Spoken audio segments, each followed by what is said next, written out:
to visit.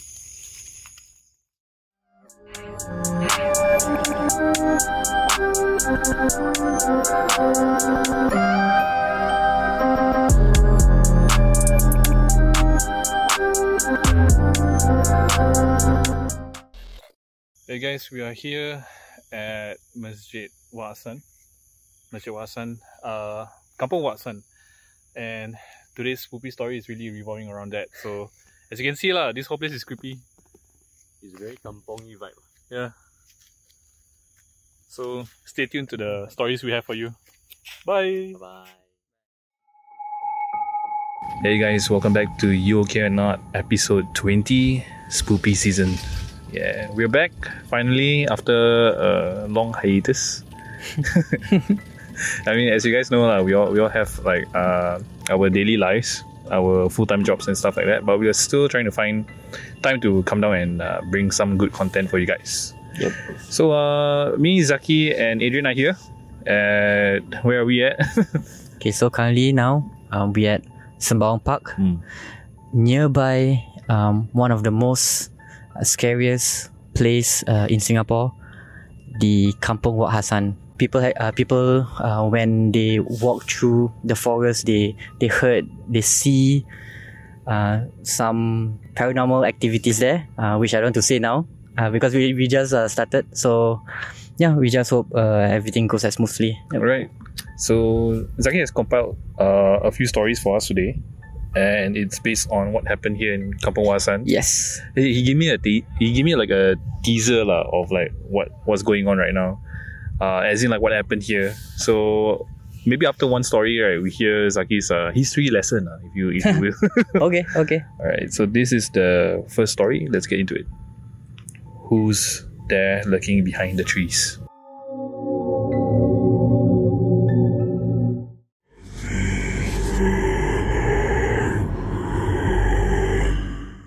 This incident happened in 1984, and I just got married to a guy who was staying in Jalan Inggu, which is opposite of Sembawang Park. There was a Malay wedding that night, and I was visiting my mother's-in-law, who happened to be the cook at the wedding. As I was relatively new to the area, I suggested to my husband that we explore Sembawang Park. Bear in mind that it was at 12 midnight. I must be crazy. Well, as crazy as it was, we finally made our way there, treading on the long, winding road towards the highest area where we could have a good look at those people working on the Sembawang wharves. Tired, we sat on one of the empty benches, and then I realized how quiet and eerie the whole place was. There were empty colonial bungalows and tall trees standing with the howls of dogs. Although I could not see a dog anywhere, I finally decided to get home as soon as possible. While walking home, I realized that there were tall cempaka trees lining each side of the track with their strong scented flowers scattered everywhere.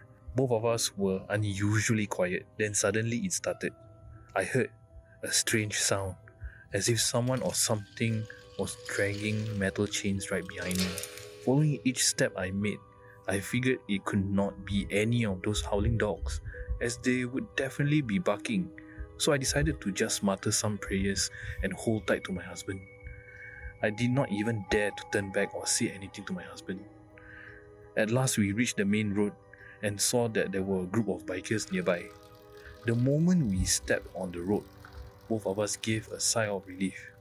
After I felt safe enough, I asked my husband about the mysterious sound I heard, and to my surprise, he claimed he did not hear anything except those barking dogs. He also claimed that he saw shadows lurking behind the trees while we were sitting on the bench. Although he had been staying there all his life, he never realized how creepy the place was until then. Recently, my son saw what he claimed to be a pontianak standing on the kenaga tree which stood right next to the phone booth near the seaside while his friend was talking on the phone. He described it as a tall, with long hair, wearing all white, and both hands on the hips looking down towards them, but he could not see its features clearly. So that was the story. Who's there looking behind the trees? Okay, wow. I mean, you know, just now when Amigo were talking about dogs barking. Yeah, suddenly Suddenly the dog barks. Yeah, the dog bark. Then when he was talking about another thing, the dog suddenly stopped barking. Yeah. then I think I because from here, because we are in the middle of you know the condo the terrace area. So there's families around walking. From here you can hear the chimes, the wind chimes. Yeah. Very soothing. Then but it's a bit scary also. Bit scary. Like, would you want to enter this house even if they invite you in? Oh my god. From just now I can hear like kids playing from that area. Then I can hear people from behind here still swimming. They're swimming in the sea, no? Yeah, at night. And now is this is like a legit sea. It's not like some very shallow one. No? Yeah. So I can say that this place is very creepy. Even the wind is also creepy.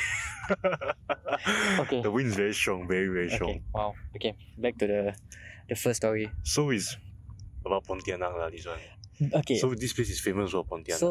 So basically I chose this place because of its history with this sighting, this Cik Pon sightings. The reason is because I'm not too sure what's the real reason, but there's a lot of trees around here that particular is their place of staying lah. Their hotels lah. Yeah. How much per night? I need to ask them later. Got room service no? Oh, we are the room service lah. We are the room service. So basically, when Amirul mentioned these particular trees, right? There's one tree on our right side, which is that particular tree. Oh, is it? Yeah, it's this the big one. The big trees where it's covering. So and all the vines and branches is all there. And later we can try to see, but these trees are quite famous sighting of the Cik Pons. Okay. Yeah. Looking forward. So moving on to the next story, we have a story called A Lady in Black. The title itself is very quite creepy lah. Okay. Lady in Black. Yeah. Okay. Let's get into it.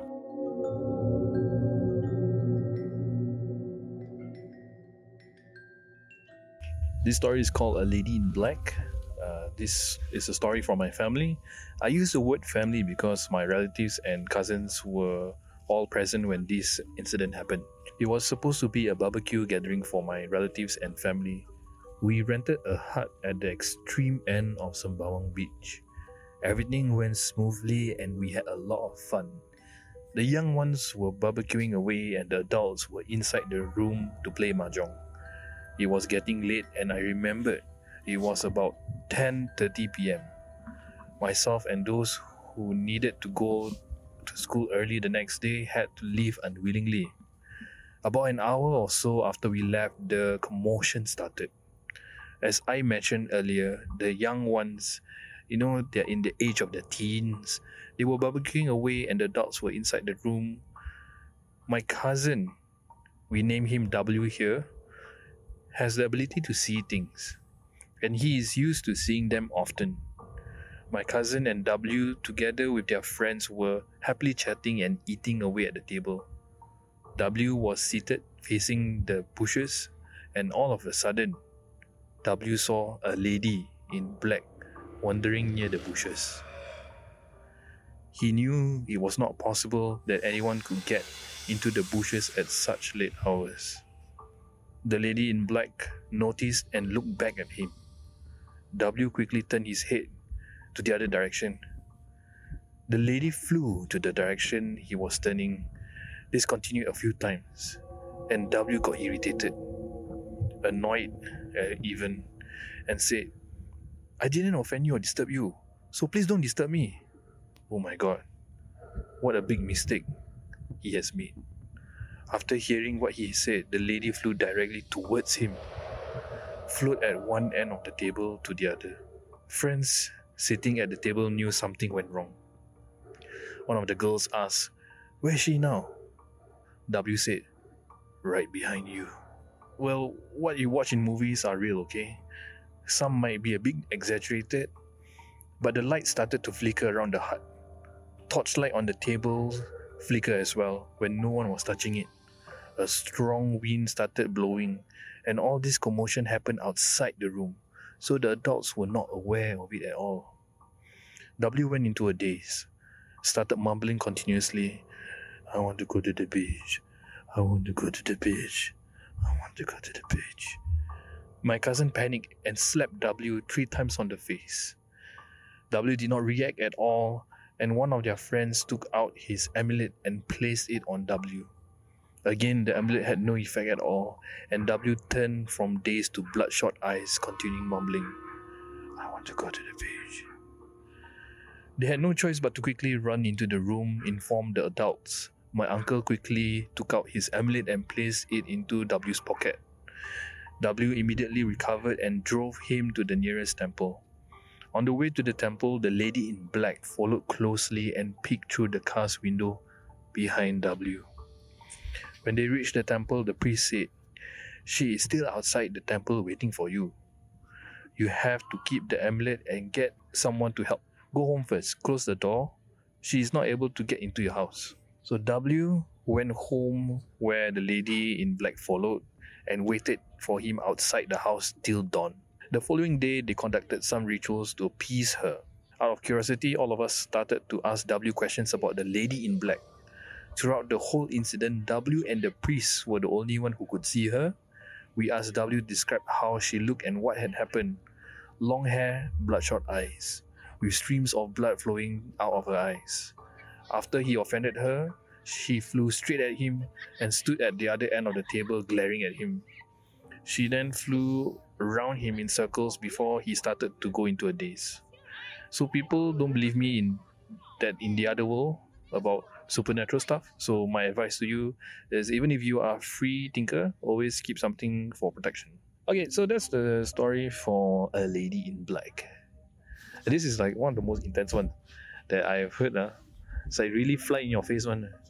I mean, there's a lot of stories where people with third eye can actually see and these kind of things really happen to them. From what I know, right, if you have third eye, right, you should never say it out loud in front of those things, because once they know that you can see them, it's a different story. Because from what I understand, right, the reason why they're still wandering around is because they have something that they haven't unfinished business. That's why they are still here. They have some like hatred or something that they want people to help them. So when they know that you can see them, right, it's a bit dangerous because they might ask you for help. Okay. You see the lady in black, right, must be very strong that, even the amulet can't.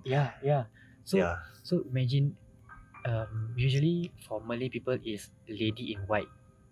Then Chinese is lady in black. I don't know if there's a difference. No lah, I think just nice she wear black. Yeah, she wear black. Maybe they all color coded. Maybe Red means like vengeful one, then black means like. Usually it's the case. Usually red is the vengeful one. Usually is the case. Speaking of which, right? Talking about the whole Buddhist faith that is linking to this story, right? We are recording in front of a house that is like the whole building is. It's very Buddhist. Yeah, it's very Buddhist themed, and they're also playing the. They even have a fake fire. You know those fire lanterns, right? Yeah. The fire flags, fire paper. They just keep It's really cool. It really adds to the vibe. Yeah. I mean, as I was telling the story just now, right? You halfway through, suddenly you can hear dogs barking some more. Like it came back again, and then the wind started blowing harder. Yeah. Wow, very creepy. Okay, let's continue the part 3 of the story, which is a history lesson on Sembawang Park.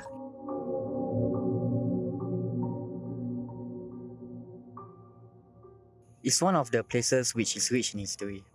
Located in the north of Singapore, this Sembawang Park was formerly occupied by the British forces, where they had their naval base constructed. Back in World War II, when they realized that the Japanese forces could get their hands on the dockyard, the British immediately closed the place down. That was in January 1942. However, for the following 3 years till 1945, the Japanese still used the naval base to service and repair their navy ships. The park is also surrounded by other places of historical interest, like the Admiralty House, Kampung Hassan, Masjid Pentempatan Melayu Sembawang, and Sembawang Memorial. Apart from being a historical place, Sembawang Park was also the talk of the town as being one of the top 10 most haunted places in Singapore. Certain corners of the area, namely Kampong Hassan, where people claim to have spotted countless sightings of Pontianaks lurking within that vicinity. This includes jinns and even a dog-headed man. I don't want to see that later. Dog-headed man. Yeah, a dog-headed Like a man with a dog head. Especially the infamous Pontianak, which was heard pretty often here. Most claim to have seen them lurking within the vicinity of the park itself.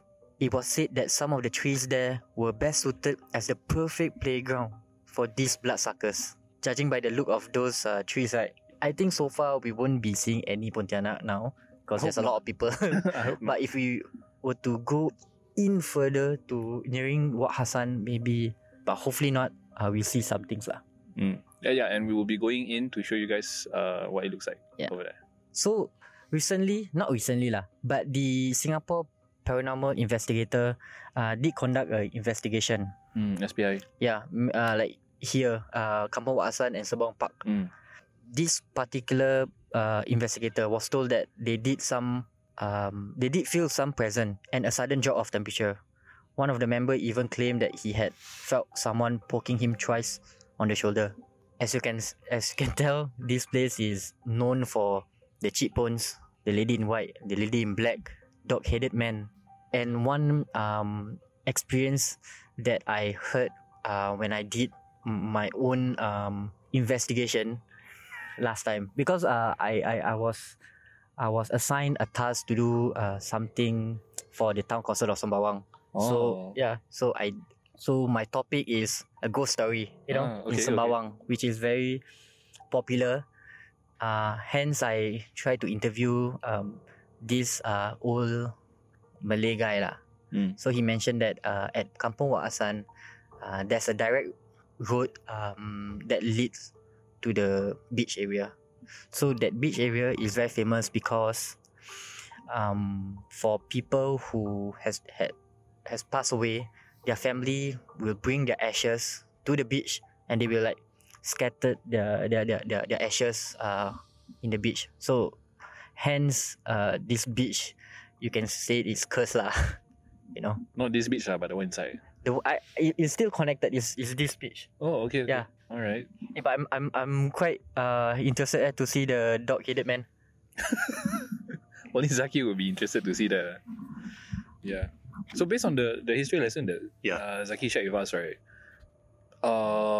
There are a few areas that we definitely have to take a look. Wat Hassan definitely. I think the most important thing is the Wat Hassan and the Sembawang Wharf, which is you can see from there. So it's really at the corner, and Wat Hassan is really at that side corner lah. So we can go both sides. Okay. I've never heard of what's that dog-headed man. I only know horse because horse one is a Chinese one. If I'm not wrong, right? Okay, the reason why you see the horse-headed man, right? In Chinese belief is that the guy has came to take away somebody's life. So basically it's like the Grim Reaper lah. Yes. Oh. The Grim Reaper in Chinese will be accompanied by these two other men of his. Then one of them is a horse-headed. You see that if you watch like Chinese ghost movies or if you watch enough, you will know lah. I see. I think it's a horse-headed. Maybe that guy blind or something lah. Oh, maybe I mean they kind of have the same face shape. Maybe. But then if we were to go inside, right, and do our night walk, right, if you feel something like poking you or touching you, or you feel the temperature drop, right, just beware and try not to sound out. Maybe when we get out from this place or inside our car, then you can say.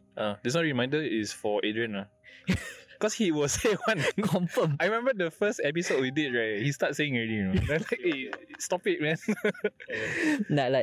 Okay. So for us, right, I think for Chinese also, it's very important if you experience something, you try not to say it away. Yeah. So because they think we'll try to follow you and everything. Because you're taking notice of it lah. Yeah. So Adrian, please. Please Yeah, don't. Adrian, I please. don't want to bring anything home. At least you have to. Okay, so basically, Adrian brought along his emulate. Yeah. Yeah. So So that's why he feels like he's he can say protected shit lah. lah, you know, He's because we are not protected. protected, only he protected. Okay, great. That's the history lesson. We have the final story that Zaki has compiled, and it's called Jalan Mempurong, which is one of the places that he mentioned just now lah. That is like But disclaimer, all these stories are we sourced it online one. yeah, Yeah, it's not our own story lah. Mm. Yeah, so credits to all these contributors. that, and also all these stories that we are sharing with you. It's for entertainment purposes. Yep. Yeah, so take it with a pinch of salt lah. Oh, don't.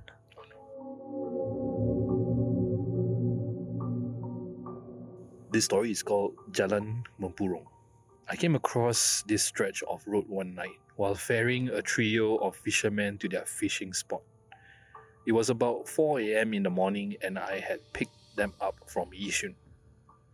At first, when I saw the location of their designation on the map, I was quite excited as it looked to be new, an unfamiliar location.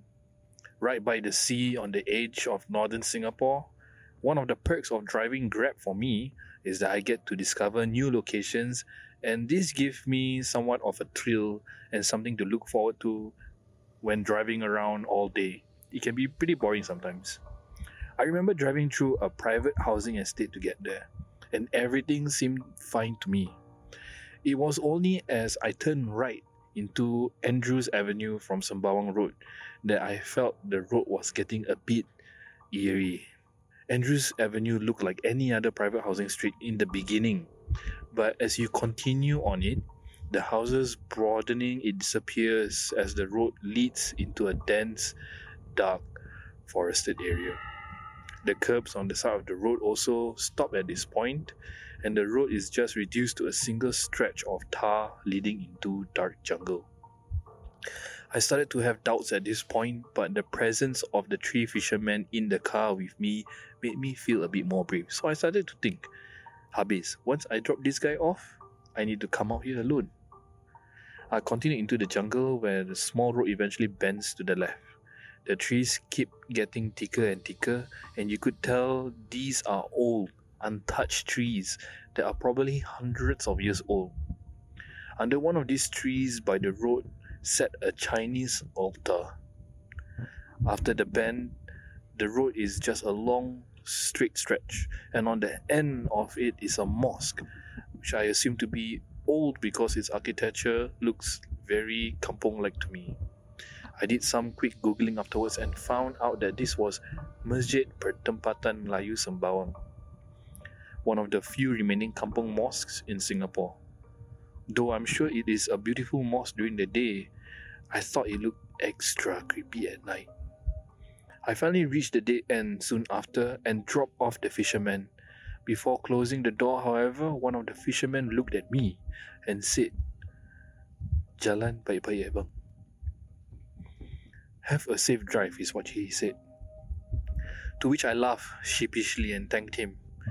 Feeling a bundle of nerves built inside of me before anything else, I noticed a single particular rubber tree in front of my car.